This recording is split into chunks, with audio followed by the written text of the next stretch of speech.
Good evening, everyone, and welcome to the April Night with the Experts.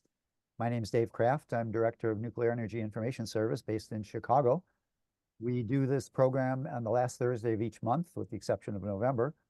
And tonight, I'm very pleased. We have a very interesting expert with us tonight. I won't be doing the intro, but I will mention that this evening, when we get to the question and answer, those of you who have been here before know how that runs, but if you have a question, something you want to ask, or a comment you want to make, use the what's called the reaction button down at the bottom of your Zoom screen and raise your hand. That way we'll be able to keep track of you much better. So I will now turn it over to my colleague and board member, Jan Budart, who will give you some more instructions. Jan? My instructions would be the same as Dave. It turns out that our speaker is going to be able to stay for an hour and a half. And so when we get to the Q&A, it's much easier for us if you raise your hand at reactions than put your question in the chat.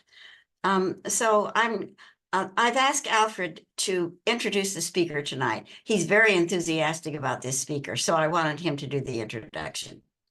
Unmute, Alfred.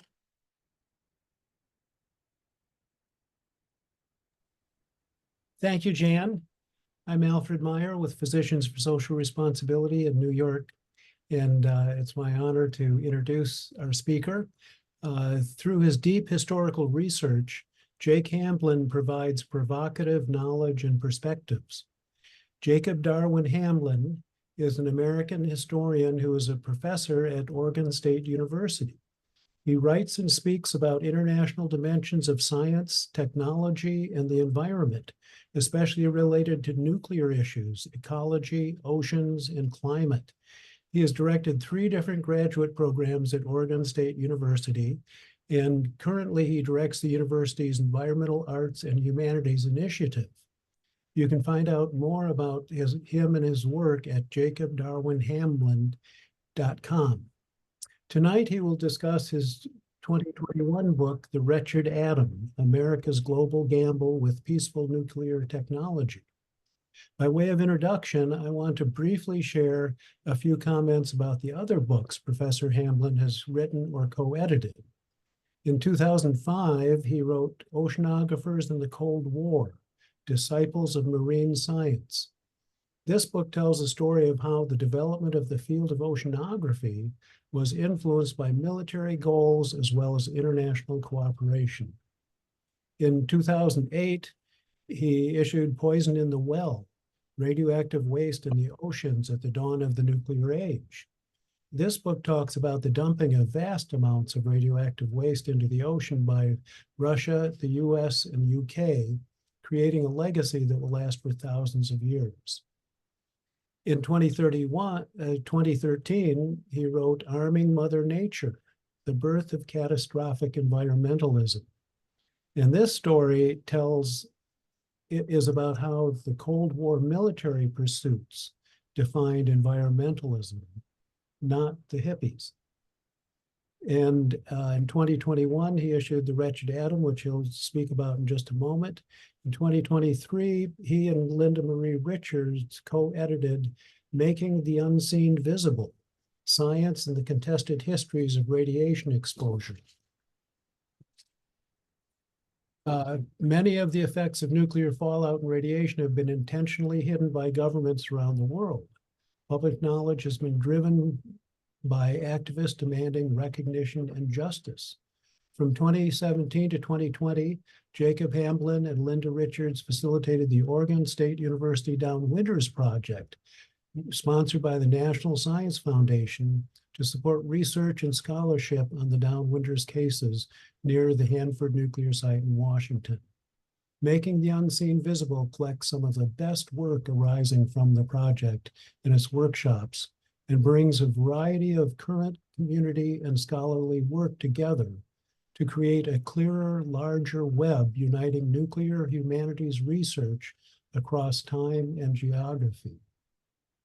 I find this to be an incredibly broad range of subjects. The books are clearly written, deeply researched, and very thought-provoking. So with that as an introduction, I very much welcome Jake Hamblin. Thanks so much. Thank you so much for that. I assume this is where I start talking. And I want to say thank you for that very generous introduction. I'm very happy to be here. One other thing that you mentioned, this Downwinders project that Linda Richards and I have been co-leading for a few years now. Another publication that came out of that was in the Journal of the History of Biology. It was a special issue called Living the History of Radiation Exposure or something like that. I forget exactly the title of the special issue, but I see in the Zoom chat, Cindy Folkers, who has an essay in that. So I just want a special shout out so thanks for showing up to that, to this, everybody, Cindy included. What I would like to talk about, I've never met with this group before, so forgive me if I don't necessarily know exactly the way that you all do things, but I appreciate you coming, and basically my plan is to talk a little bit about this book, some of the ideas, in the book. It feels very recent to me, but I'm reminded by the fact that I have teenagers who were very different when it came out. It came out in 2021. So I'm hoping I don't lose too much sight of the details of the book. So forgive me if I do. I'm working on a different book at the moment. So my brain is in a different space right now, although I'm constantly talking about these sorts of things in it. It's also related to nuclear issues. This particular group, I think it's fair to say, is skeptical about nuclear power and obviously nuclear weapons, in the world. So I don't have to lean too heavily in that direction. I think in my talk, I probably don't have to convince many of you here how often nuclear advocates use environmental issues, often selectively. Academics and activists in general, if you follow academic arguments, what we often do is target industry and corporations for some of the wrongs that they do, and I certainly agree with that. But I think what is kind of happening now in academia because of that is that we often lose sight of how often the biggest boosters of certain kinds of framings are governments. And so not losing sight of a sort of government role. And that's kind of what the Wretched Atom was about. It was about nuclear technologies, but it was about the promotion of nuclear technologies around the world, largely because of government action, in industry as well. But it was very much kind of a political propaganda story in some part. Well, a couple of things about the Wretched Atom. After the book was published, the book is about the promotion of atomic energy solutions all over the world, particularly in the developing world. So when I was trying to come up with a title for the book, I drew from a book that was published in the early 1960s by FrantzFanon, who was, sometimes people just pronounce it Fanon, a French-speaking Trinidad-born writer who wrote a book that was published in English as The Wretched of the Earth. And it was really about technology, the role of technology as a way of exerting a kind of new colonialism on newly independent countries around the world. And Fanon wrote very eloquently about people in Africa being offered these bouquets of technology, but it was really just sort of a ruse for new inroads of neo-colonialism. And I was intrigued by that because it was around the same time that atomic energy was being offered by the United States, not just the United States, but lots of different governments around the world, specifically to the developing world. And so the book's title has to do with that. It has to do with the idea of the wretched atom. What does atomic energy look like when being offered and being promoted, particularly in the developing world?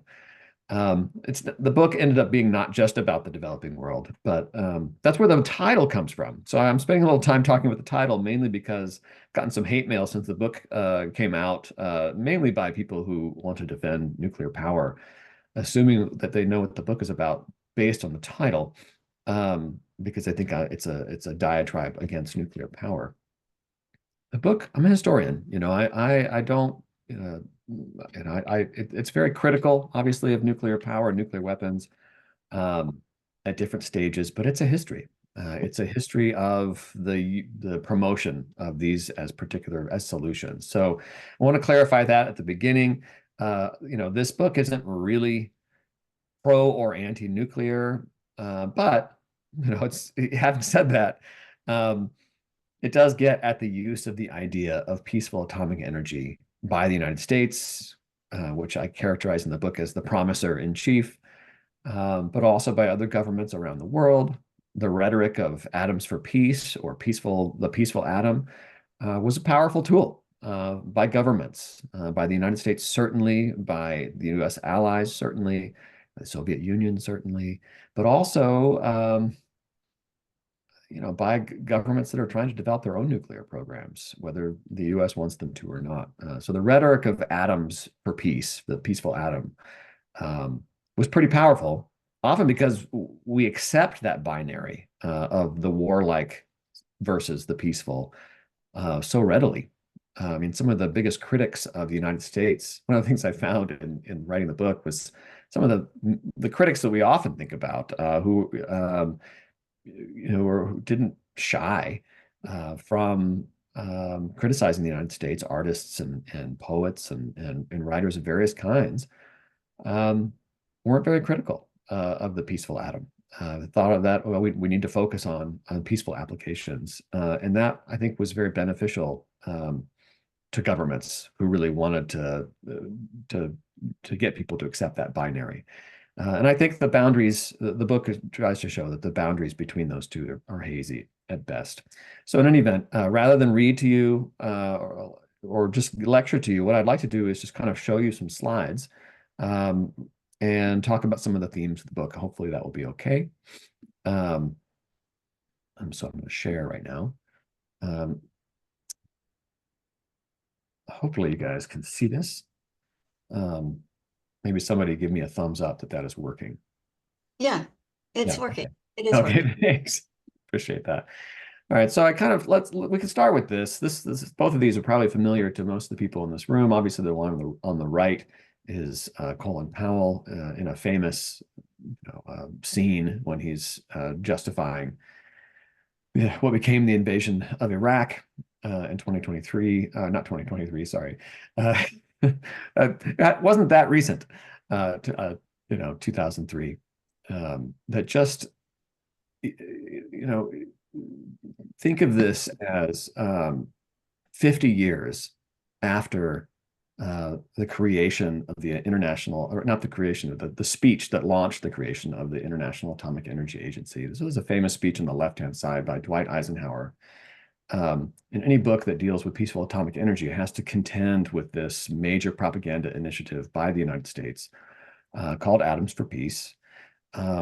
Eisenhower proposed it as something that was supposed to be quite peaceful and taking all these atomic energy technologies and finding peaceful applications of them. And what became one of them was to create an International Atomic Energy Agency. And there's this great irony of this moment of creating this agency, the IAEA, which is supposed to be this peace promoting agency. And then 50 years later, using IAEA inspectors and as an excuse for an invasion, just 50 years later. So I like to start with this, just to think about the juxtaposition of these two visions. Although, as we drill down farther into it, there's more to Eisenhower's vision than we typically give credit for. I mean, this particular one, there's been a lot of books about and articles written about Atoms for Peace, and I'm sure you guys are familiar with it as well. But what we don't often focus on is that one of the reasons why Eisenhower developed this initiative was very specific, because the United States at the time was planning to do a massive series of thermonuclear tests, so the hydrogen bomb tests in the Pacific, and knew that there was going to be a lot of bad publicity, and so tasked his cabinet and his speechwriters to come up with something that could cast the United States in a positive light. And so the speech, Atoms for Peace, which is typically associated with this major initiative to promote atomic energy solutions, was very much a propaganda exercise. But then after, because it got such a good reception from people at the UN, which is where he's giving the speech, and elsewhere, got a lot of good favorable press coverage.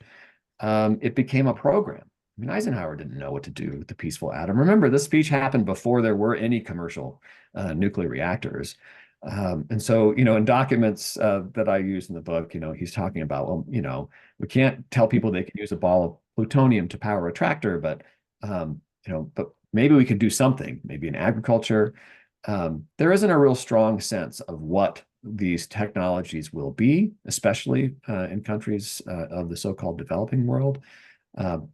But most of what we think about, we tend to think, oh, this is the Americans trying to make this promise. So what I do in the book is to go through some of the development of this propaganda initiative. And I'm not going to necessarily go through all of it with you, but I want to give you a sense of it.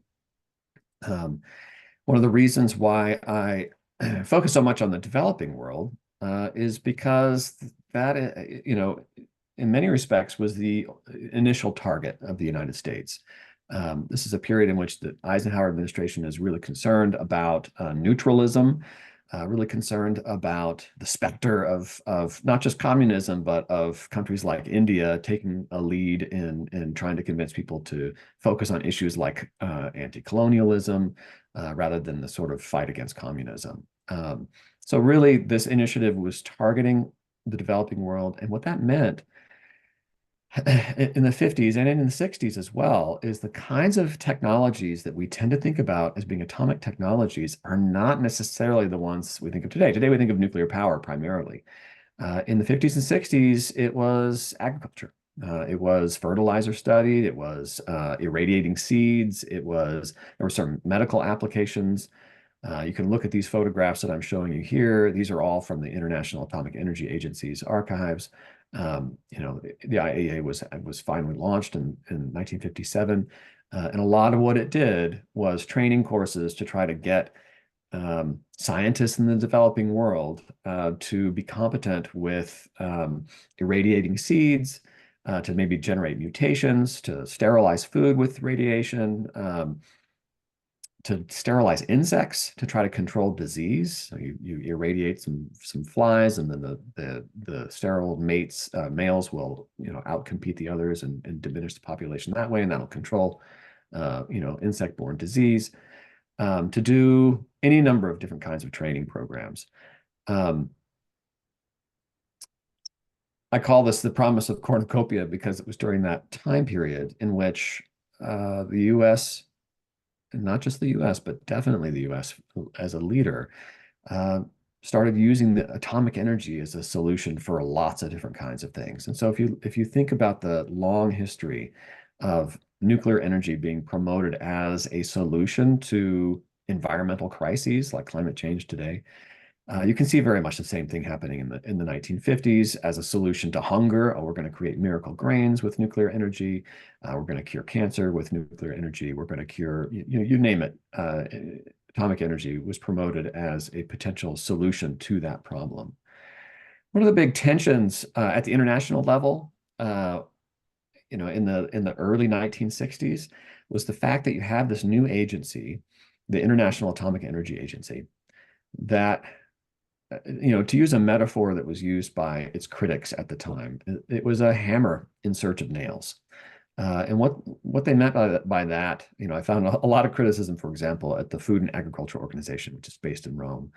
A lot of the scientists there, were just frustrated that here you have the Atomic Energy Agency just looking around. They looked, for problems that they could claim they could solve with atomic energy, rather than trying to solve the problem itself.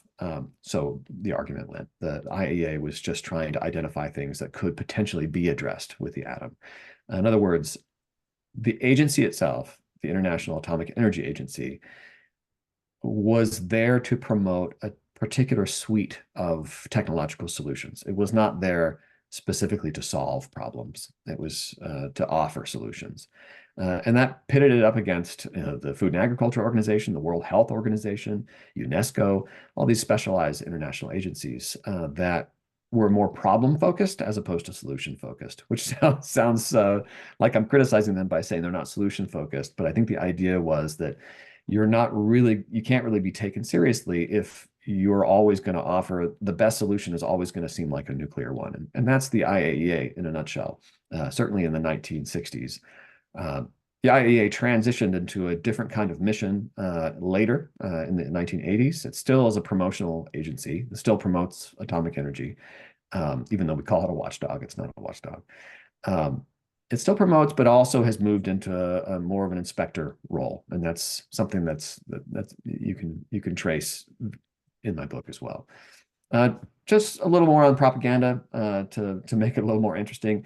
In the early 1950s, there was this company that wanted to rebrand itself because it seemed too militaristic, Electric Boat, and rebranded itself General Dynamics and thought it would get into the atomic energy game, and issued some now famous posters. You've probably seen these. Eric Nietzsche is now kind of a famous graphic designer. There's like a whole atomic modernism that has come from his promotional materials. These are just two examples of it. General Dynamics sponsored Nietzsche's work and tried to promote this Atoms for Peace idea because General Dynamics was trying to get into promoting research reactors. Sorry, and in fact, it was going to, at the time, it had planned to build all kinds of technologies. And so what you're looking at here, there's a Japanese one on the left, there's a French one on the right, there's a bunch of other posters in different languages, all kind of trying to focus on one particular aspect of what Atoms for Peace can be. The one on the left looks like it's about medical applications, and the one on the right is about nuclear propulsion in submarines, which is kind of ironic because it's supposed to be peaceful. But this is the Navy, it's not necessarily peaceful. The propaganda initiative that General Dynamics had, probably the propagandist in chief of atomic energy was Walt Disney, who's pictured here. Walt Disney, if you look at this is just a screen capture that I made watching the film. I'm sure you all have heard of the film that Walt Disney did in the mid-1950s called Our Friend the Atom. This was not Walt Disney's idea. This was the U.S. government's idea. And the FBI had identified Disney as being a very reliable collaborator of the U.S. government. And because it was famous, it seemed like this would be a great thing for Disney to do, and Disney agreed to do it. Disney at the time was looking for these kinds of collaborations to kind of promote what became Disneyland. If you've ever been to Disneyland, you may see some of this atomic modernism. Tomorrowland, the whole idea of Tomorrowland kind of came from this period. Disney did some promotional cartoons essentially for atomic energy, did one for space as well. So atomic energy and space together kind of became his thing. And so this is Disney talking in the film before the cartoon. And behind him, you can see these General Dynamics posters. These are all, designed. You can see more of them in the picture. Disney was very interested in doing this kind of promotion. And like I said, the FBI saw him as it says they're reliable, cooperative, and extremely prominent. This was all part of the Atoms for Peace initiative to get people to think about atomic energy as not necessarily being just about war, but having major applications. But again, most of those applications were future applications in the 1950s. One of the big themes of the book is to try to get away from this sort of conspiratorial view about how the Americans were just trying to, dupe everybody into adopting these peaceful technologies. It's true the Americans didn't really have a strong sense of what to promote. And what ended up happening was that it kind of got away from the Americans, especially in countries like, I mean, we'll talk about Iran later, but certainly in Japan. Japan was the first case where the Americans said, well, why are we promising all of these things? We don't necessarily want to have nuclear programs all over the world. This is one of the reasons why I call the book, America's Global Gamble with Peaceful Nuclear Technology. A prominent example, and I can't go through all the examples in the book, but one that I just found fascinating was Matsutaro Shoriki, who Shoriki was a Japanese politician. And one of the striking things that occurred after World War II, really in the 50s, during this Atoms for Peace era, is the incredible turnaround in public opinion about atomic energy in Japan. Japan, obviously, 2 atomic bombs, but I haven't even mentioned the Lucky Dragon incident during thermonuclear testing, that series that I mentioned before the U.S. was planning. Well, during one of those tests, the Bravo shot was much bigger than anticipated, and there was a Japanese fishing vessel nearby. It was blanketed with debris. One of the fishermen died. It was this big international scandal, introduced the world to the concept of global thermonuclear fallout. So really, the atomic energy had kind of a bad reputation in Japan, but it turned around in some pretty major ways. And one of the reasons was because of this guy, Matsutaro Shoriki. You can read a ton of his correspondence. You can read a ton of his material. Well, let me put it this way. So the U.S., I don't want to spend too much time on that, but he's so fascinating to me. The U.S. After World War II put a lot of war criminals on trial. German war criminals, the Nazis, and also Imperial Japan war criminals. And in recent years, sometime in the last 20 years, I've forgotten the date, U.S. Congress passed a law making it so that all of the material about U.S. war criminals, not U.S. war criminals, but World War II war criminals, had to be made public.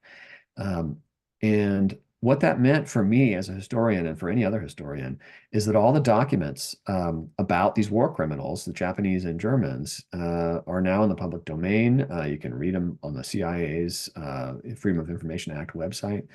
The CIA collaborated, and that includes all the material about the war criminals that occurred after the war itself.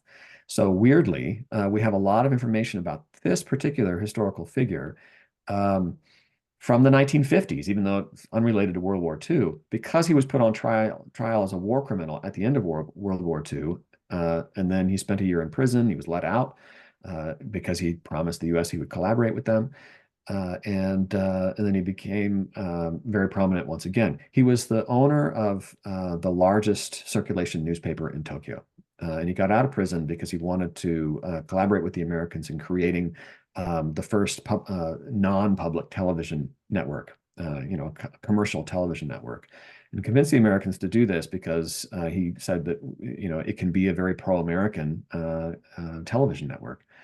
And so newspapers and television were his bailiwick in the 1950s. And he also, once he heard about Atoms for Peace, he told the Americans that he would promote atomic energy in Japan if the Americans would help him with his political career. Americans were quite happy to do it. But the problem was, and I can't go into the story, but it is a very fascinating story. The problem was that what he wanted was nuclear reactors, and the Americans were not really wanting to give him nuclear reactors because Atoms for Peace was propaganda. It was not, there was no actual program. And they might, send some radioisotopes for research. They might want to send some stuff for agriculture, but they certainly were not wanting to give, to have Japan, recently defeated country, have nuclear reactors. But in the end, Shoriki was very successful in convincing the British to sell him reactors, using all this rhetoric about Atoms for Peace borrowed from the Americans. So this very quickly got out of the control of the United States, and the Americans eventually decided to go ahead and try to sell them reactors as well. So what you're looking at here in this slide is one of the documents from the CIA. I can't read the whole thing to you, but Podon was just his code name. So this particular person, if he doesn't attain his ultimate ambition, our connection with him puts us astride a major effort by Japan to regain its great power position. So you can kind of see the dilemmas that the Americans are dealing with. Are we going to take nuclear power seriously? Are we actually going to promote this around the world? Should we promote this around the world? And Japan was kind of its first test. And it didn't go as the Americans expected it to, because the Americans did not want to do this. But Japan very quickly became a very pro-nuclear country, largely because of the initiative of Shoriki, who became a leading politician, wanted to become prime minister of Japan. But his newspaper and his TV program was very pro-nuclear and very pro-American for a while, until Shoriki was not happy with the Americans. Anyway, I could go on and on about that story, but I won't. One of the other themes of the book has to do with race and racism. There's a chapter on colored and white atoms, and in some respects, it's related to what I just mentioned about Shoriki. So Japan wanted to have nuclear reactors, and what Shoriki and others argued was that the Americans were willing to put nuclear reactors in Europe, but did not trust non-white people to have nuclear reactors. And in many respects, this is also the same thing that representatives of India argued, that the Americans, wanted there to be a certain kind of atomic energy for the colored world and a certain kind of atomic energy for the white world. And what that meant was you have things that are very reminiscent of colonialism for the colored world. So you have extractive, enterprise. You have agriculture. You have growing raw materials. Sure, that's fine for the developing world, but then you have industry and manufacturing for the white world. This was the argument that a number of scientists from India argued, politicians from India argued. I've got one pictured there at the bottom of the screen, Homi Bhabha, who was easily the most widely known of the atomic physicists of India at the time. And India was sort of a thorn in the side. Bhabha, in particular, was a thorn in the side of the U.S. Atomic Energy Commission, because he would frequently, talk about this. And the Americans were trying to focus on kind of East-West, free world versus communist stuff, whereas Bhabha was talking about colonialism and racism, and this is something that the Americans did not really want to focus on at all. Obviously, the 1950s, still a time of segregation in the United States. There's Jim Crow laws. I mean, this is, you can't really ignore the racial dimensions of this, and there's no reason that any nuclear historian should ignore the racial dimensions of this. At the top left of your screen is just a photograph of a number of people at the exhibit at the 1955 Geneva Conference, was the big Atoms for Peace conference. The timing of this, which is not very well known, also is that the Americans wanted to have a big atomic energy conference that would talk about how great the atom was in 1955, because there was another conference scheduled that year, the Afro-Asian Conference in Bandung, in which Europeans and Americans and Soviets were not invited, and it was supposed to be former colonized colored world was supposed to get together and talk about issues of anti-colonialism. And so the Americans wanted to have a big propaganda initiative to kind of counteract the image of the United States, really allying itself with colonial powers. In the 60s, some of this came to a head in some pretty dramatic ways. In Africa, one of the fascinating things about atomic energy in Africa is that in the 1960s, a lot of the famous people that we think about now tried to use atomic energy for their own purposes, to enhance their own authority, to enhance the credibility of their own regimes. Classic case of this is South Africa. South Africa put a lot of energy into having major nuclear programs. It had a lot of uranium that it was mining, but it also did everything the International Atomic Energy Agency said to do, had a robust agricultural program.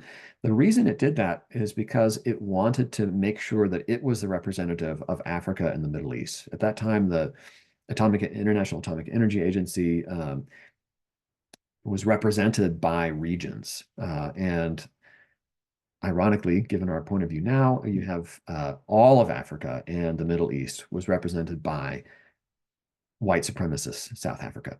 And the government of white supremacist South Africa spent a lot of time trying to ensure that it was the one representative of Africa. On the other side of that equation is the newly independent government of Ghana. Kwame Nkrumah is pictured there, and Kwame Nkrumah also tried to use atomic energy, also tried to have a robust atomic energy program. Tried to kind of wrest that leadership role away from South Africa.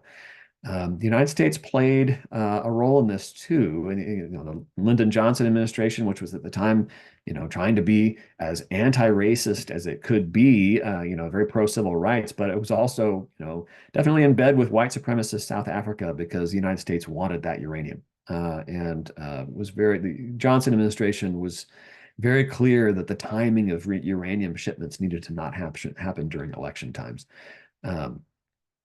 And also Lyndon Johnson administration was complicit in the overthrow of Kwame Nkrumah. Just in the interest of time, I'll just mention a couple of other things that comes up, related to this.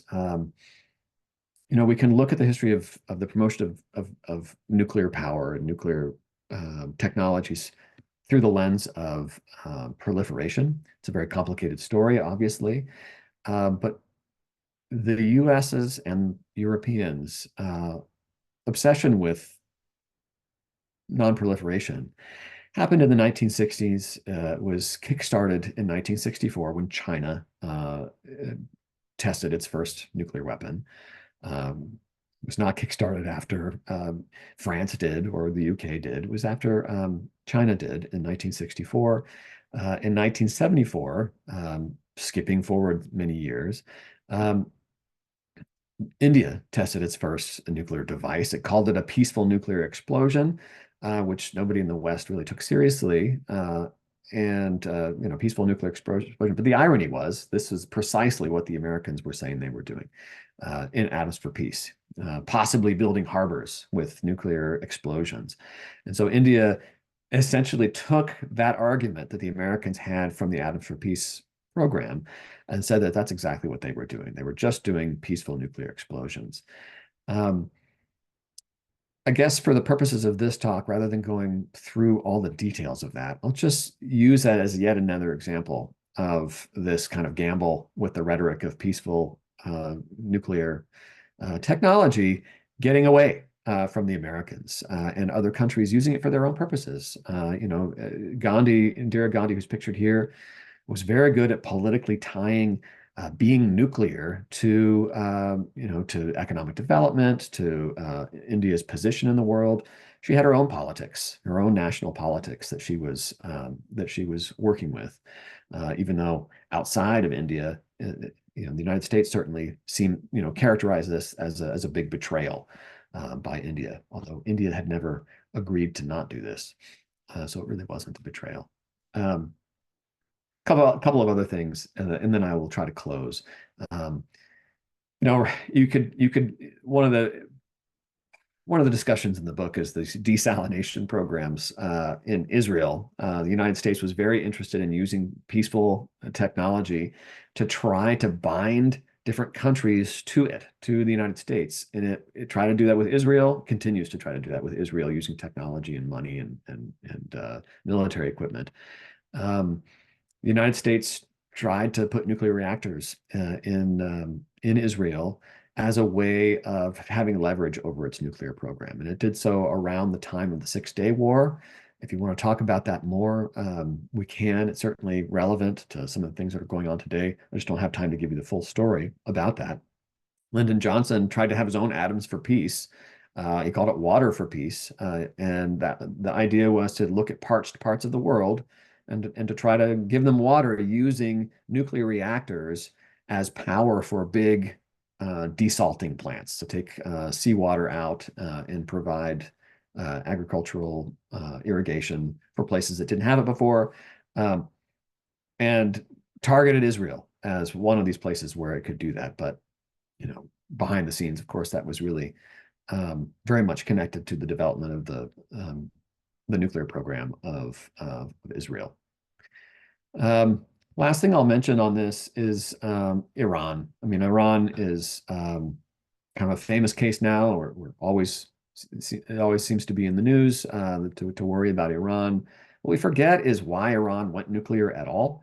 And a lot of that has to do with the United States. The United States in the 70s, especially after the Yom Kippur War, and especially after the oil crisis happened, one of the strategies of the United States, this is very, very clear in the archives and the documentary evidence that we have, especially because of Henry Kissinger, that what Kissinger wanted to do was to exert more leverage on Middle Eastern countries. And what he argued was that the problem that the United States had was that countries like Saudi Arabia had so much oil that when they stopped producing oil, it didn't really hurt them very much. So what you need to do is to make it painful for Middle Eastern countries to not produce oil. In other words, to use his term, we need to give them bills to pay. And what that meant for Kissinger was to promote major development projects to convince Iran, for example, to build major port facilities, to build nuclear reactors, to commit to major trade deals involving F-16s, right? All of these things are designed to give the Shah, in this case, bills to pay, so that it would not make much sense to reduce the production of oil. That's one of the exact same reason why the United States started collaborating in a massive way militarily with Saudi Arabia to try to exert some kind of leverage so that it would not be able to do that, not to be able to reduce oil production. Complicated story as well. The point there is that this is yet another. It's another gamble the Americans are doing, but this is a promotion of nuclear reactors in this case. So, this is not the 50s anymore. So the United States is embracing nuclear reactors as something that can promote around the world, largely because they're expensive and they are multi-year, and they tend to get bigger and bigger, and they're sort of economic behemoths, as many of you know. And that's a good thing from the point of view of the United States. You want that in a country that needs to be dependent on the United States. So this is very explicit in the documents that the United States was doing this, even though you wouldn't know it from the media coverage today. We think of it as just why is Iran building these nuclear power plants? Last thing. And this is something that I'm sure animates a lot of you here, and that is the constant use of climate change, constant use of environmental crises to promote nuclear power. Here's just one example. I try not to come on too strongly about this in the book, but just sort of point out, how long-standing the tie to environmental crises is. It's been going on since the late 40s, early 1950s. The rhetoric of peaceful atomic energy solving some sort of problem is kind of baked into a lot of governments' political platforms, a lot of governments' policies, rather, around the world.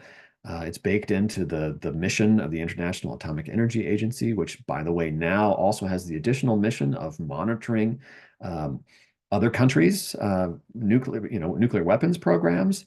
And so the links between this argument and nuclear weapons surveillance is very strong, and you can't really separate them out. I was really struck by something that Hans Blix, who became the director, who's the director general, was the director general of the International Atomic Energy Agency for a while.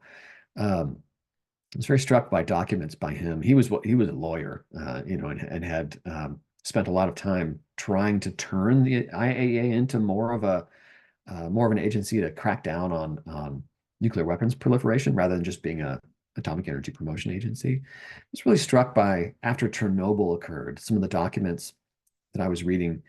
And what Blix would say is that, and I'm not quoting here, but this is the sense of it, is that we've got to make sure that this does not become an excuse to give up nuclear power. We have to remind the world that because of pollution, the forests are burning, remind people of all these environmental crises that nuclear power can solve. So even right after Chernobyl, the IAEA was seeing it in a very defensive way, that this needs to not become something that people focus on. We need to use these environmental crises to remind people of the dangers of fossil fuels. All right, I've been talking for a little while, and I see that my time has gone on quite a bit, so I'm sorry about that. I lecture for a living, and like I was telling the people before, that I do like to hear myself talk. So I'm going to stop talking now, and hopefully you guys will have some questions for me.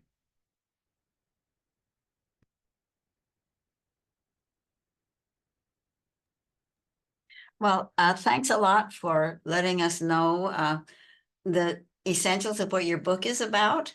And I just wanted to mention that there are several people here who have been our experts in the past. One of whom is Cindy. She was our expert at one point.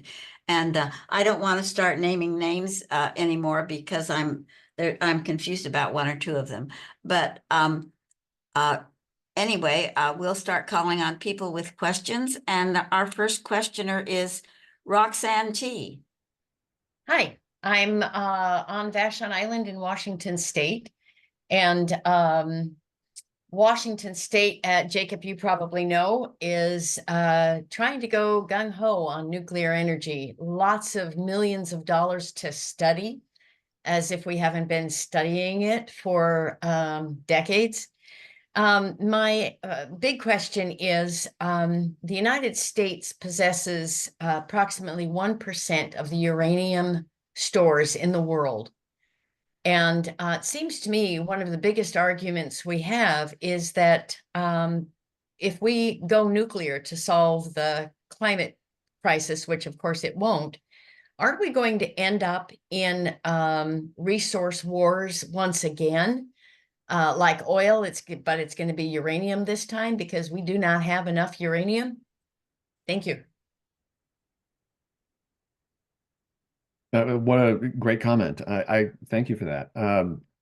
On the gung-ho part of it, yeah, there are a lot of people who are gung-ho right now on nuclear power, and honestly, it's bipartisan. I mean, Barack Obama talked about the nuclear renaissance. Republicans talk about nuclear. It's not going away. That, and using that argument about environmental crises, I suspect also is not going to go away. It's going to be a convenient thing for people. At my university, OSU, we are the birthplace of NuScale, which is if you guys are familiar, it's a company that wanting to promote small modular reactors. And that's what a lot of the attention is on these days, these small modular reactors. So I'm very familiar with the arguments. I hear about it a lot from my own colleagues. The question though is about sort of resource wars, if I take you right. And one thing about that, I can't predict the future. Are we going to have resource wars about uranium? One of the points that I try to make in the book, which I think is lost on a lot of people, not yourself, but what was lost on a lot of people, we tend to think about nuclear technology as being about the haves and the have-nots, right? I mean, we think, oh, the Americans are the haves. We've got nuclear weapons. We're trying to make sure other countries don't get, the bad stuff, only get the good stuff. And that's the framing, that's the discourse around nuclear technology. The truth is the United States started out as a have-not. What I mean by that is that it has always been about the resources. It has always been about strategic minerals. In the late 1940s, the US government went around saying there is no way there's going to be such a thing as commercial nuclear power. And explicitly, the State Department would go around from country to country and discourage people from believing that nuclear power was going to be anything at all of significance. And the reason for that is that the US government did not want anyone to compete with the US government for acquiring uranium. Because if it becomes a business, it becomes an industry, suddenly it's really hard to get access to that uranium. The United States didn't have any uranium at the time, didn't believe it did. The uranium that was used in the bomb that destroyed Hiroshima was from the Congo.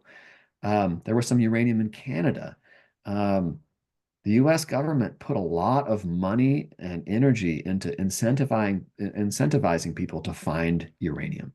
And so a lot of the uranium that we now associate with the United States being rich in it, in the Southwest and in some other places, that stuff was not known at that time. And so even at the beginning of the story, you have kind of a race.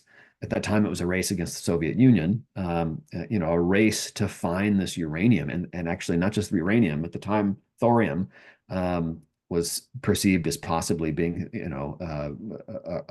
a potential, use for nuclear power, but also bombs. And so all that monazite sand in Brazil and all that monazite sand in India seemed to be very important. So anyway, yes, I think that I guess the short answer to your question is yes, there will be a kind of a mineral race and making sure that the fuel supply is secure. We focus so much on the technology, the bombs, that we forget that you need resources for them. We don't focus on the radiation effects on the front end and the back end, but you also don't think about the strategic aspects of that. All right. Okay, I'm gonna try to limit my answers to being very short. I'm not doing a good job. Well, that was a very good answer, and I think lithium is an example of what's happening. I'm going to call on Dave Kraft because he had his hand up. Dave? Well, thanks. Oh, and I wanted to also mention that the chat is now open. Okay. Yes, and I would add to that the chat will be sent to everyone who participates tonight. Very often we have very good comments and links that are put in the chat, which you might find useful. So pay attention and we'll get it out to you. Two quick things. First, I want to do is a little show and tell. I suppose no good nuclear watchdog organization would not have this book in the library, and you did reference it. We have a program, in fact, Night with the Experts is a part of it, that we call No Nukes, KNOWNUKES. And we named it that because we felt that if people really had the full panoply of facts, they could make their own judgment and just realize what a ridiculous technology this is. So I want to give you an opportunity for crystal balling as a historian. Remembering Santayana's quotation about history. Santayana, yeah, I know what you're talking about. Of those who don't learn the lessons of history tend to repeat it. You referenced the IAEA and its wringing of hands about the droning of Zaporizhia now at the same time when Ukraine is making contracts for 20 small modular nuclear reactors. Romania, I think, has picked up the interest for a new scale left off in the United States. Poland has said it wants to put small nuclear reactors there. Yet all of them are terrified of the Russian juggernaut next door. Care to do a little extrapolation of the historic lessons you learned into the current political situation? No, not really. I mean, historians are always asked to predict the future, which is, we got into this because we can't do that. We go backwards, but we're just historians are just people who like to read other people's mail. That's what I like to say. But this is a broader question. I mean, what you just mentioned about Ukraine and nuclear reactors. I mean, yes. I mean, if we're just interested in nuclear, and obviously this organization is focused on nuclear stuff. But the thing I mentioned with Iran and the strategy the United States had in the 70s, which, by the way, wasn't just Kissinger's strategy. Kissinger convinced the Europeans to do this. This is why, France started building reactors and Germany started building reactors in Iran too. It was a petroleum strategy. The nuclear stuff, it's not isolated, right? I mean, it's not just about nuclear energy. It is about U.S. power in the world. It is about petroleum. All the things are linked. Although we can kind of siphon off nuclear technology and criticize aspects of it, I'm fine doing that. I do want to emphasize that, like the question you asked about Ukraine, it shouldn't surprise us much at all that you have the United States government wanting to encourage big corporations to build big infrastructure in Ukraine, because that is a kind of influence. I mean, the U.S. power around the world is based on these big trade packages. There's a reason why Israel, needs the United States, because that's where the F-16s come from, right?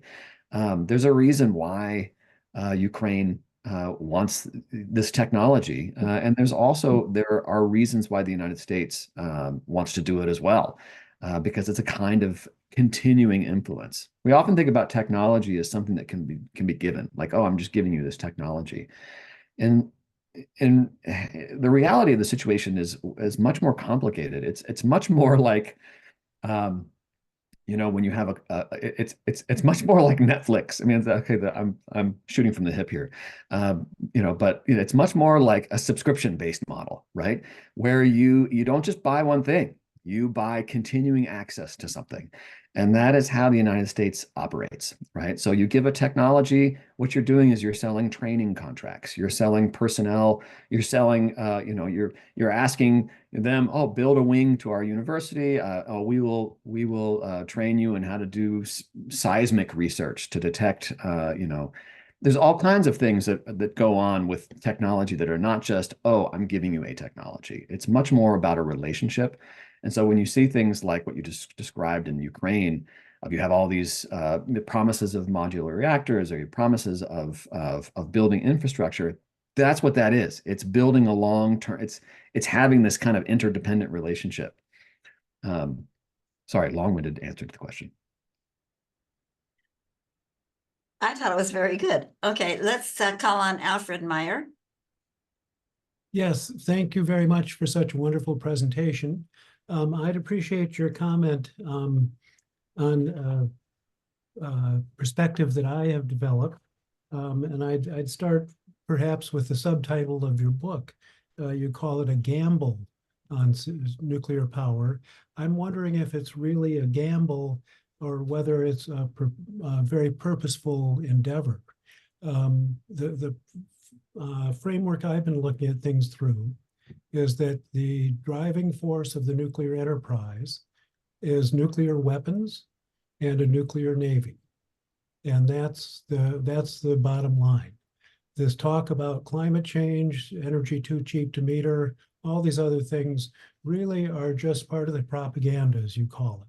And that it's to win public acceptance of this nuclear endeavor. And at the time of the Atoms for Peace speech, Eisenhower, as I understand it, was pretty flipped out when the Russians exploded a very sophisticated hydrogen bomb in August of '53.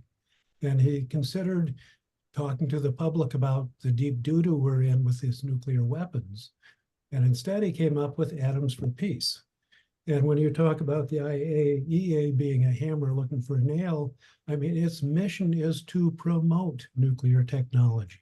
It's adopted this, peacekeeping inspector mode, again, as a public relations ploy. Its mission is promotion. Anyway, your comments on any of that would be appreciated. Sure. Yeah, there's a lot there. I appreciate the question. I mean, the gamble part of the book is about the reason I have it in there. It's a gamble about other countries, right? The U.S. is sort of gambling, even sharing this at all. But you're certainly right on the purposeful end. One way of looking at that,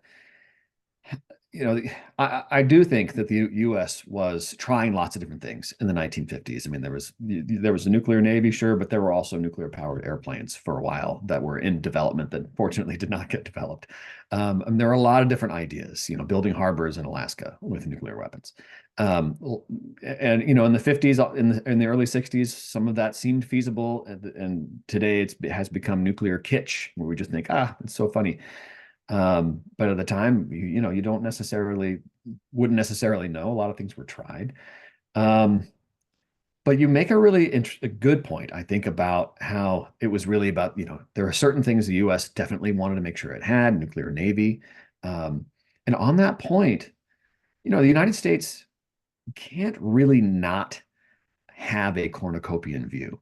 And what I mean by that is that if you look at different points in history where the U.S. politicians often are not even thinking about these things, but there are key points in which you have maybe a policy review where a bunch of people get together and they think, what is our position on the peaceful atom? And a great example of that happened in the early 1980s when the Reagan administration tried to leave the IAEA and said, why are we even in this organization? This is something that has become very political. That it was around the time of the bombing of the Osirak reactor, and it's a complicated story. But what happened in that situation was that the Reagan administration got together and thought about what are our commitments to the IAEA? Can we threaten to leave it? And the upshot of that was that you had all these officials from the State Department, the CIA, all manner of advisors saying, there's no way we can give up the IAEA. It's far too valuable to us as a surveillance organization. We can't do as much spying as we are able to do through the IAEA. We need the IAEA. And so the promotional aspects of it, when we talk about the cornucopia of the peaceful atom, we talk about how much we're going to do for, you name it, you name the technology. That is a matter of U.S. policy to have that position. So it's not just a matter of some individuals in industry or some politicians being pro-nuclear, anti-nuclear. The U.S. as a nation, because it has a nuclear arsenal, because it has a commitment to non-proliferation, participates in this framing of atomic energy, in this division between peaceful and warlike. And it does so as a matter of policy. And that decision was made long ago, but it's interesting to read these moments where you have a politician like Reagan who thought, this is silly, we can just leave this organization, and then his advisor saying, no, we can't. It's far too valuable to us for all of the other things that we want to do around the world. And so its position, talking about nuclear technology as a solution to all of these things, including, environmental crises, that's a position the U.S. government has to take. It happened again during the George W. Bush administration, where Bush, there's this, this joint division between the IAEA and the Food and Agriculture Organization, which I talk a lot about in the book. And they talk a lot about agriculture and atomic energy. And the Bush administration, some officials in that administration said, "What? This is stupid. Why are we doing this?" I mean, I'm paraphrasing, by the way. I realize this is being recorded, so don't quote me on that. But they said this is something that we want to not do anymore. And they did a very similar assessment and realized that, well, we have to. This is our position, that nuclear technology is something that can solve all of these problems. That's the position of the U.S. government, largely because of monitoring nuclear weapons programs and things like that. And so the U.S. is going to produce these glossy brochures about solving problems with nuclear technology.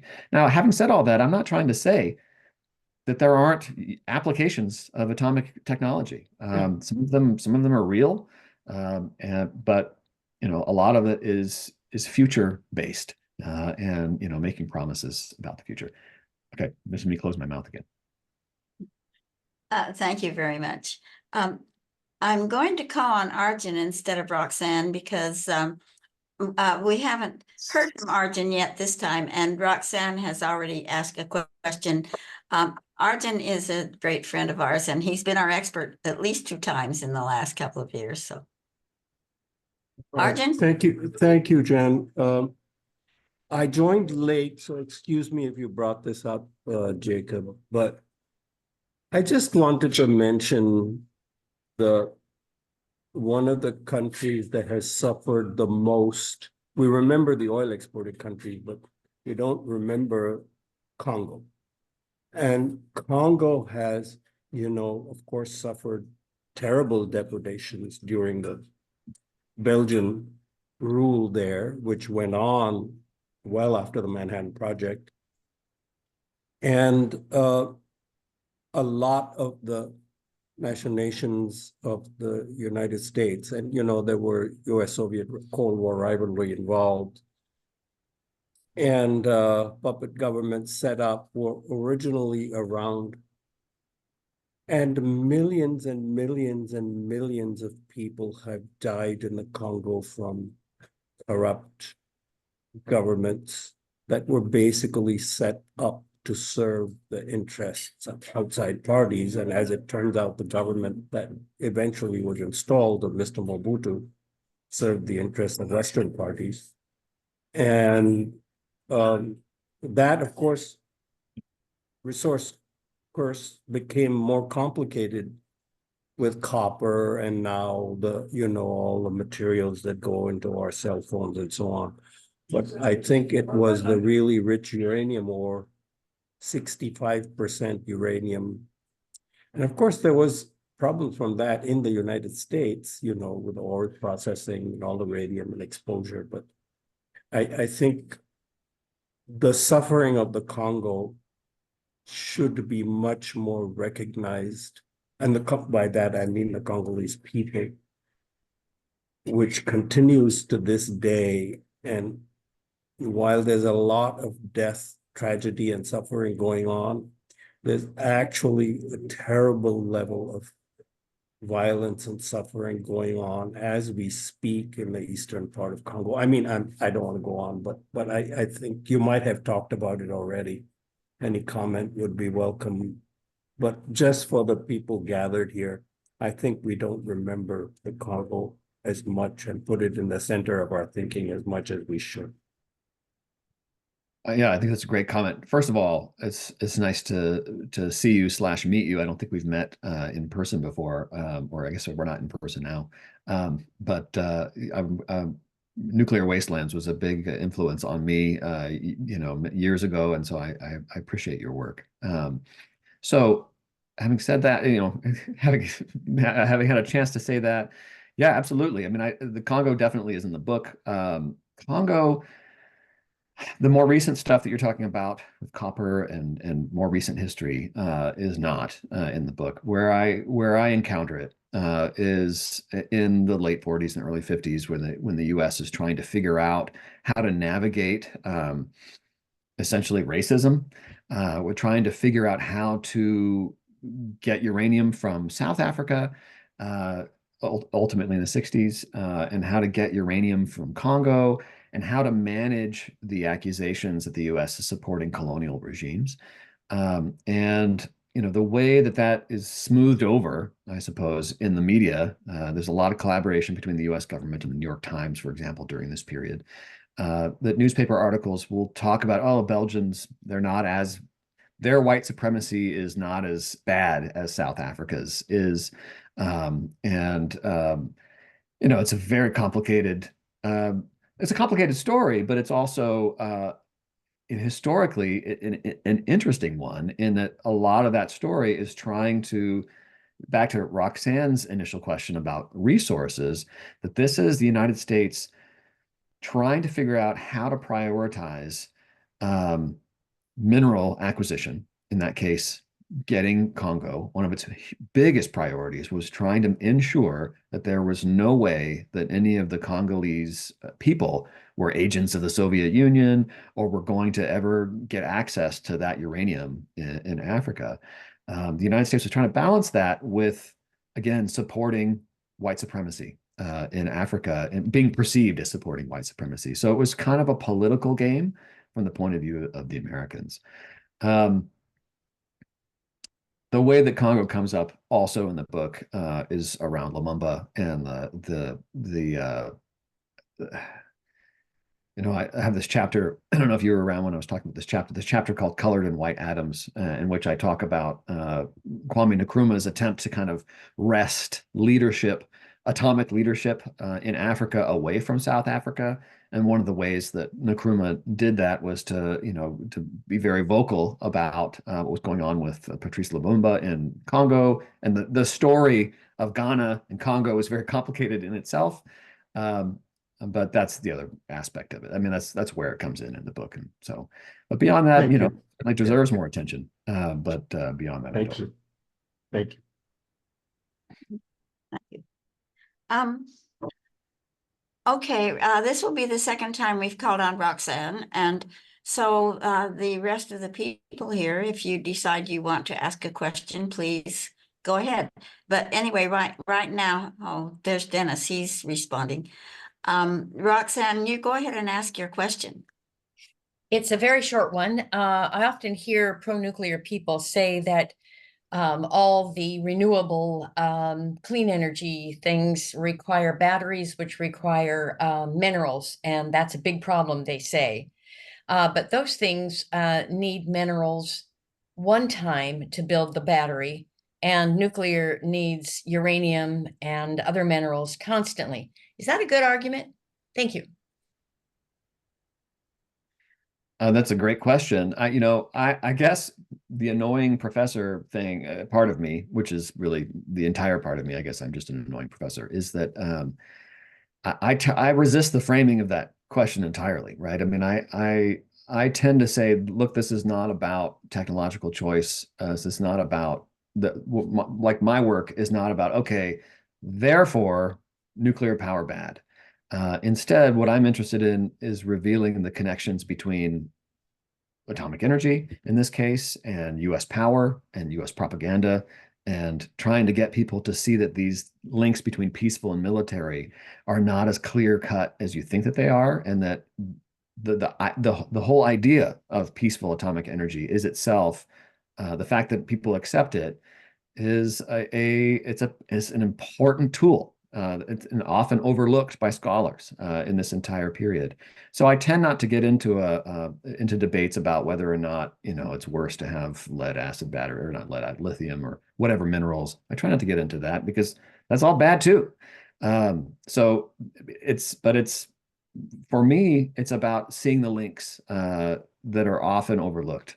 Anyway, it's a wishy-washy answer to your question, I realize, but it's an honest one.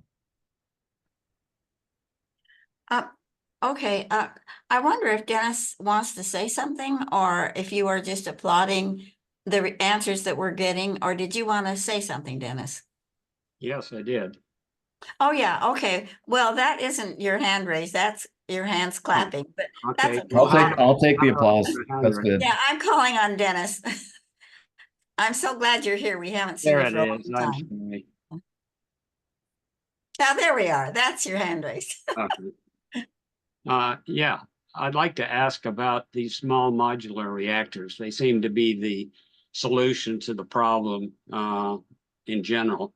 But in my experience, the small modular reactors were first pioneered by the military, the Navy and the Army as well, for DEW-line kind of radars and all kinds of things.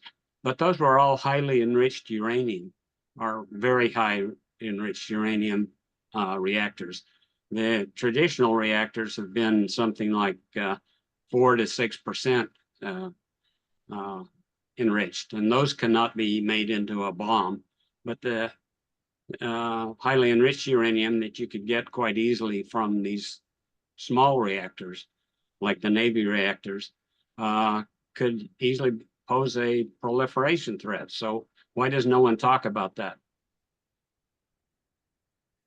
I feel like people do. I mean, people talk about, the critique of the small modular reactor as a proliferation problem is the main critique, I think, of them that I've seen, that they're tricky in that regard, not just because of the potential diversion of the fuel, but just the size of them it's easier to have them proliferate.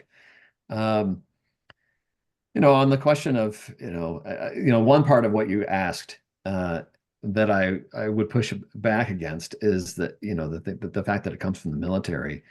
All these commercial reactors come from the military, right? I mean, the first one in the 50s by the US was a crash program diverting a design that was a military use, a naval reactor, and turning it into something that can be used commercially. So I don't know. I guess where you were going with the sort of military origins argument. I'm talking about proliferation. I'm Okay. worried about proliferation. Yeah, it's a worry. I don't worry about the bigger reactors in that regard. I don't think you can make a bomb out of spent reactor fuel. Well, oh, you can with plutonium if you know how to process plutonium, but still. I'm not sure that what the small reactors use for fuel. Do they use plutonium? Do they use U-235? What do they use? No, it's a good question. I don't I don't get the impression they use plutonium, but I should be more up to date on that, especially given that my colleagues are promoting them here at OSU. The only thing I would say to you on that, and this is really kind of an academic thing, is because I have focused so much about how the framing of nuclear issues as a question of proliferation has been so important to the United States. I mean, to think about it this way, if we say that the U.S. government as a position, as a policy, must always promote peaceful atomic energy, it's because of its position regarding nuclear proliferation. And obviously, I don't want to see more nuclear weapons in the world, but often that preventing proliferation it's very much a U.S. government thing. It's very much a U.S. government in the world thing, and that if we're opposing small modular reactors, I don't know. It's one aspect of, I guess, opposing a nuclear technology. Is it the proliferation argument that you're concerned about? Is it the health argument that you're concerned about? All of the above. Yeah, all of the above. So yes, I mean, I think the small modular reactor people are very conscious of this as the Achilles heel of small modular reactors. And I'm not defending them at all, but I think you had said that, why aren't we talking about that? My sense is that's the main critique of them. Thank you. Thank you. Dave? Well, before I get to my question, I'll just follow up where you guys just left off. 2 days ago, a report came out of George Washington University, which dealt with that exact topic of the destabilizing influences that promoting nuclear power will have worldwide, especially coming off of the conference a few months ago, where nations committed to tripling their nuclear production. I'll put the Dave, links. I think you need to speak up if you can. Okay, I'll put the links to the George Washington study in the chat and make sure everybody gets it. I'll also mention that late last year, I was on a Pacific radio program opposite a 3-star retired general whose career was based on national security. And he was supposed to be the pro-nuclear guy. I was supposed to be the anti-nuclear guy. And he flat out said, there's no way that we can guarantee national security if you're going to proliferate these things all over the country, putting them on flatbed trucks and taking them to industrial sites. There's no way to track that, and no way to, therefore, confirm that you have any security involved. So I'll put those links in the chat as well. But that's not what I wanted to ask you. In the course of your, either the preparation of the book or other things you've done, you laid out a really good expose on the nuclear colonialism aspect of the nuclear power. But I'd be eager and interested if you also either knew about or encountered the countries that resisted it, the ones who said no, countries who decided not to go along with it, like New Zealand, for example, or Ireland. Was that either part of your research, or did you encounter it at all? And if you have any commentary on it, we'd like to hear that. Sure. I mean, there's a lot of countries that have been very explicitly against nuclear weapons, whether it's refusing to have, U.S. ships in their ports because they're powered by nuclear propulsion. I mean, there's sort of a history of that. Are you talking about nuclear power in particular, or nuclear weapons? Either one. Either one. Yeah. So, I mean, this is where the division between the two becomes very hazy, right? Because the rhetoric is going to be, so think about it this way. Every country that has ever built nuclear weapons, prior to building nuclear weapons, has adopted the language of atoms for peace, right? They have a peaceful nuclear program. They have some studies related to agriculture, medicine, all that stuff, the stuff that is straight out of the 1950s. And then they build a bomb. So you will have countries that say, oh, we're clearly not going to do this, but instead will embrace the kind of cornucopian vision. The cornucopian vision, all I mean by that is like, the horn of plenty is what I mean by cornucopian, right? There you're going to solve all these problems. That's so useful. It's useful when you truly don't want nuclear weapons and nuclear power, but it's also really useful when you really want to have a bomb, because it gives you a justification for having a pretty robust nuclear program. So I guess I would push back there too. It's like, yes, there's plenty of countries who have said, yeah, we're going to sign this non-proliferation agreement and we're never going to have nuclear weapons, but then we'll do it anyway. But then there are also countries like India that, I mean, to be fair to India in its history, right? I mean, India refused to sign the non-proliferation treaty. So this is a kind of neo-colonialism. This is, why would we sign on to this? Where you Europeans have the bomb and the rest of us don't. I have a colleague, John V. Falke, who wrote a book years ago called Atomic State, and her dissertation, I remember, was called The Importance of Being Nuclear, and it was all about India and how important it was for India to have, in its period of nation building, to be a strong nuclear state, because that was how you show this kind of modernization and prestige. And they did that Indians did that in the 50s and 60s, and then in 1974 exploded a device, whether you want to call it a bomb or a peaceful nuclear explosion. I mean, that's kind of the nature of, can we take proliferation seriously? Can we have it? Can we have non-proliferation? But in the case of India, they were quite upfront about it, and just hadn't said that they weren't going to do it. Anyway, I'll stop. Okay, thanks. Oh, excuse me, I was putting something in the chat. Okay, so we're going to call on Dennis again. Dennis, what's your question? I just wanted to ask you, what is your position on the health effects of nuclear energy? I know that back when the Soviets exploded what they called the Tsar Bomba, it was a 50 megaton bomb that was exploded in the Arctic, and both the American Linus Pauling and the Russian Andrei Sakharov said that this is absolutely, totally irresponsible. Just the fact that there's so many neutrons produced in this explosion in the atmosphere and interacting with the nitrogen and other molecules in the air is going to create so much carbon-14 that it will cause millions of premature deaths worldwide. And nobody has even talked about that. They talked about plutonium, and they've talked about cesium-137, and they've talked about strontium-90, and they've talked about iodine-131, but nobody has talked about the C-14 that was produced by that one bomb, and how many people died prematurely. Yeah, thanks for that question. It's definitely a great question. Ironically, I'm writing a book about carbon-14 right now, and that's my current project. So someone will be talking about it.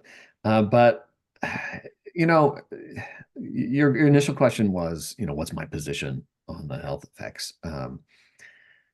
I've written a lot about this in the history of biology, history.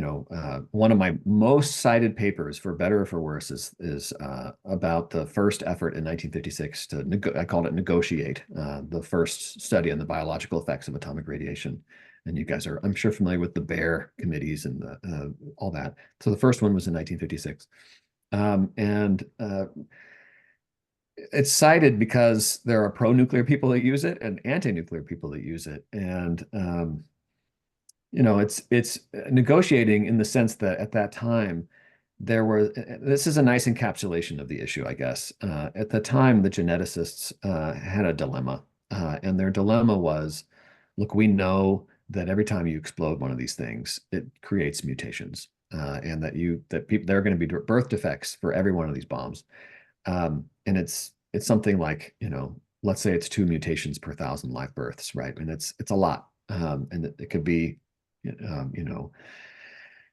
40,000 at the time, 40,000, birth defects in the United States alone. Don't quote me on the number because I'm doing this off the top of my head, but it's a lot of people, right? And at the time, the geneticists, and this is in the 50s, in 1955 or so, before the report came out, the Americans had a dilemma. And what they said was, look, we know this is happening. And the question is, in the debate in the United States, and this came up during the presidential debate at the time, and there were pro-nuclear testing people who said, well, we can do this. We already get, X number. We always get, let's say we get 20 mutations per 1,000 live births just from cosmic rays, and you've all heard these arguments, cosmic rays, and flying to Denver or living in Denver. You're getting a lot of stuff already. So what's two more? Comparative. That would be a comparative approach to say it's not that big a deal. If nature gives us 20, two more gives us 22. It's not that big of a deal. Whereas absolutists like Pauling, you mentioned Linus Pauling, argued that's that's by choice. That's additional. We get a lot of mutations naturally, but we don't have to have more. And so that's really not either of those. You have scientists on both sides, right? I mean, they're not disagreeing about the science. So they're not taking a position on whether there are health effects. They're taking a position on whether or not they need to care that much about it, right? I mean, or they're taking a political position. In the case of the geneticists who are on that Baer committee, their dilemma was, okay, what do we say? The Atomic Energy Commission is asking us to give a definitive view of the latest science on whether or not this stuff is harmful. We're testing a lot of these atomic bombs, these nuclear weapons in the atmosphere. And the geneticists said, well, we can't just say, as little as possible. Because every time you do it, it's going to create birth effects. They could have said that, but their arguments, you can read their meeting minutes. The National Academy of Sciences has all this stuff. And what they would argue with each other is, do we just say as little as possible? And their dilemma was this. Some of the people who are on that committee said, if we say as little as possible, all that really means is the Atomic Energy Commission will choose some threshold of what seems safe. And it's going to be way higher than what we would choose as responsible geneticists. And I pose this to my students all the time. And I say, what would you do in this situation? Right? The geneticist, is it wrong for the geneticist to say, what they ended up doing is they set a threshold, and it was like 10 rem, or I forget exactly what the threshold was. It was a certain threshold, and they said this is a number that you should probably try to stay below, and that gives you kind of an illusion that there is such a thing as a threshold, right? And most people who look at that are going to say, oh, these scientists say as long as we stay below this number, it's fine, even though the geneticists who are on that committee didn't actually believe that. But they reasoned that if we don't set this threshold, somebody else will, and it will be higher than the one we set. So this is kind of I don't want to say it's a playing God moment, but kind of it is, right? And in fact, the British came out with a report around the same time and were kind of shocked that the Americans set a threshold. This is a long-winded story, but it's worth telling because it gives you this sense of what having a position on these health effects really means, and that even in the early days, you could have this be really kind of a political and social negotiation. So the reason it's cited on both sides of this argument is that this is, if you're anti-nuclear, you could say, geez, look at this committee that was saying it was harmful, and it wasn't, or rather was saying it wasn't harmful, but it really was. And then there's some pro-nuclear people who cite that work and say, can you believe these 1950s scientists? They were corrupt. They did something really horrible. I'm sure you guys are familiar with hormesis and the controversy around that, and maybe you aren't, but that low-level radiation, there are some who argue a little bit of radiation is good. Some of those authors now will look to that 1950s conversation and say, can you believe, these people were just allowing their personal views to affect their science? So it's complicated.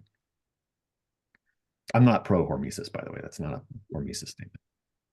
Are you familiar with the Radiation Exposure Compensation Act? Am I familiar with it? Sure. Okay.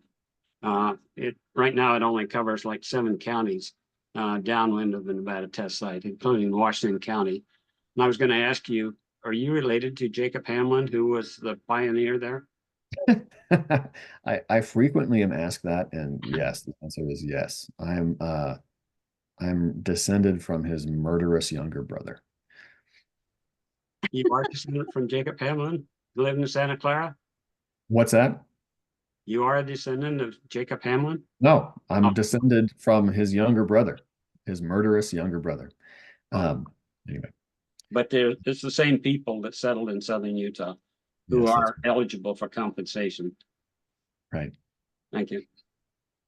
And I wanted to bring up the thing that Carolyn Treadway put in the chat. Oh, I'm She sorry. said she'd had asked the Navajo or the Diné if their pain and illnesses count. And obviously, we people at NEIS are really acquainted well with the Diné. One of our really good friends is, well, several of our really good friends are Diné. And, but what I wanted to, the Diné are such an example of this, that extra radiation causes you to be more susceptible to infection. And the Diné are such a good example of the fact that they got a lot of radiation, and then they were the demographic in the United States that had the highest percentage of death from COVID.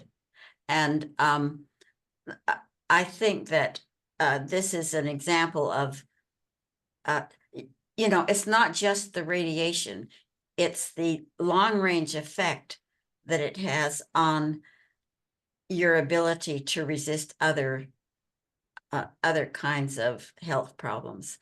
I'd like, if you want to say something about that, Jacob, I would be very glad. But it is time for us to end this session. And I'm wondering if you want to make one more comment, or if Dave, if you want to have some kind of a closure.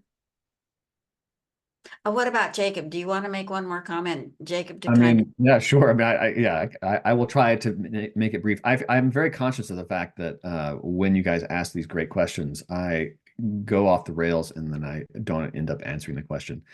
So I'm sorry about that. But I find this stuff, you know, fascinating. One of the things that we wanted to do with this Downwinders project, it started out as being about Hanford, and really it was started out being about the Hanford Environmental Dose Reconstruction Project, which was all about radiation effects.